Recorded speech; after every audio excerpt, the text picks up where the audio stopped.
একটি বটগাছের নিচে থাকতো কালু নামে একটি কুকুর। কালু খুবই দয়ালু আর শান্ত স্বভাবের ছিল। প্রতিদিন সে গাছের ছায়ায় শুয়ে থাকত। গাছের ডালে বাসা বানিয়ে থাকতো দুটি পাখি, চিউ আর মিউ।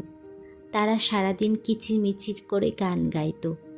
কালু সেই গান শুনতে খুব ভালোবাসত। একদিন বিকেলে ঝড় উঠল। প্রচণ্ড হাওয়ায় পাখিদের বাসা ভেঙে মাটিতে পড়ে গেল। চিউ আর মিউ ভয়ে কাঁপছিল।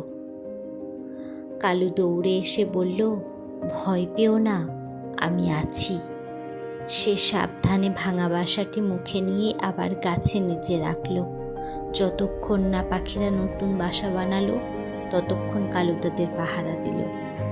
পাখিরা খুশি হয়ে বলল, ধন্যবাদ কালু, তুমি আমাদের সত্যিকারের বন্ধু। সেই দিন থেকে কালু, চিউ আর মিউ তিনজন হলো অদ্ভুত এক বন্ধুত্রয়ী। একজন গান শোনাতো, একজন পাহারা